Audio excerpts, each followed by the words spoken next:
हमारे साथ राजनीतिक विश्लेषक के तौर पर करण सिंह जी जुड़े हुए हैं, राजेंद्र जी हमारे साथ जुड़े हुए हैं, हम कांग्रेस से, हमारे साथ सपा से रविंद्र जी जुड़े हुए हैं, आपका भी स्वागत करती हूं।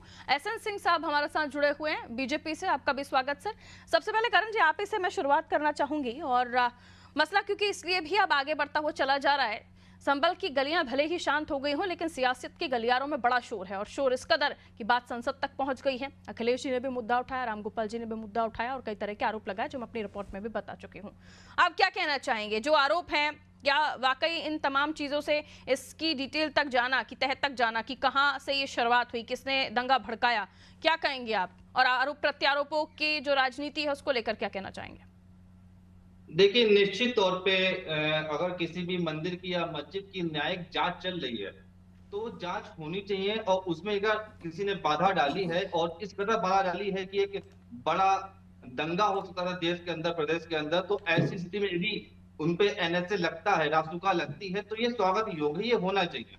और ये जो कहना कि एक कम्युनिटी विशेष को टारगेट किया जा रहा है, मुस्लिम को टारगेट किया जा रहा है, तो ऐसा बिल्कुल नहीं है। क्योंकि अगस्त में हमने देखा था कि गाजियाबाद में पिंकी चौधरी ने, जो हिंदू नेता हैं, उन्होंने कुछ झुग्गियों पे लाठीबाजी की थी बांग्लादेशी मुसलमान होने का आरोप लगा करके।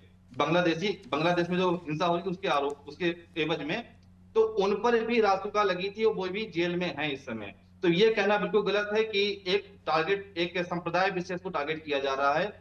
और दूसरी बात मैं ये कहूंगा कि जैसा कि आज माननीय अखिलेश यादव जी का बयान आया कि संभल में बेकसूरों पर गोलियां चलाई गई, तो अखिलेश यादव जी को यह भी जवाब देना चाहिए जी कि जो 1990 में अयोध्या में कार सेवकों पर गोलियां चलाई गई थी, तो बेकसूरों पर ही गोलियां चलाई गई थी। तो जिनके खुद के घर शीशे के हैं वो दूसरों पे इस तरह से पत्थर नहीं उछालना चाहिए उन लोगों को।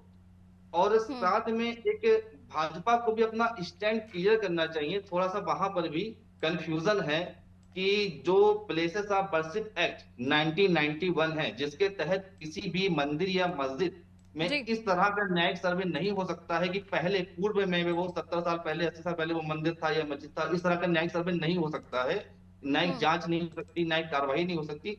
तो फिर ये सब क्यों हो रहा है? क्यों हो रहा है? या तो वे अपना स्टैंड क्लियर करें और प्लेसेस ऑफ वर्शिप एक्ट 1991 को खत्म करें। क्यों नहीं खत्म कर रहे हैं ये बताएं वो। और उसको बिना खत्म किए फिर इस पे न्यायिक कार्रवाई क्यों हो रही है? तो ये ठीक। जनता को दो राहें पे खड़ा किया गया है, सपा के भी द्वारा और भाजपा के द्वारा भी, और कुछ भी जनता इसमें कंफ्यूज है। ठीक है, मैं सबसे पहले राजेंद्र जी आपके पास आ रही हूँ, रविंद्र जी माफ कीजिए, समाजवादी पार्टी के पास, क्योंकि आपने सुना करण जी को भी अपनी बात उन्होंने रखी, और किसी तरह का प्रायोजित ये दंगा है, ये भी आप लोग आरोप लगा रहे हैं। वो तो दोनों ही तरफ से बात कर रहे हैं कि बीजेपी को भी सोचना चाहिए, समाजवादी पार्टी को भी सोचना चाहिए। ये आरोप इसलिए भी लग रहे हैं क्योंकि वहां पर जो पुलिस थी उस पर कोई कार्रवाई नहीं हुई, ये आप लोगों की तरफ से आरोप लगाए जा रहे हैं। सवाल ये है कि क्या सिर्फ ऐसी ही जगहों पर जहां पर आपका वोट बैंक है वहां पर आप इस तरह के आरोप लगा रहे हैं, कि बाकी जगहों पर भी? उन्होंने पिंकी चौधरी का मामला भी याद दिलाया। करण जी ठीक है, रुकिए प्लीज प्लीज प्लीज प्लीज, तू मामा की डिबेट में पूरा डिबेट चला जाएगा सर, प्लीज रुक जाइए। करण जी सभी को सुन रहे हैं, आप क्या कहना चाहेंगे इस तरह के मामले जो सामने आ रहे हैं? ठीक है sir, please Ravindra ji please please रुकिए, कहीं और ले जा रहे हैं, आप मुद्दे की बात नहीं कर रहे हैं, रुक जो पुराने जाइए दंगे गिनाए जा रहे हैं। जी। और जो यहाँ पे पत्थरबाजी की बात आती है कि पत्थरबाजी क्यों हुई और सुनियोजित थी और इसके पीछे कौन था क्या था, तो देखिए जो अपना मुस्लिम समाज है वहां पे एक क्लियर कॉन्सेप्ट है कि जो भी मस्जिद है, मस्जिद के अंदर कोई गैर मुस्लिम प्रवेश नहीं कर सकता है, कोई महिला प्रवेश नहीं कर सकती है, चाहे न्यायिक जांच हो या जो भी कारण हो।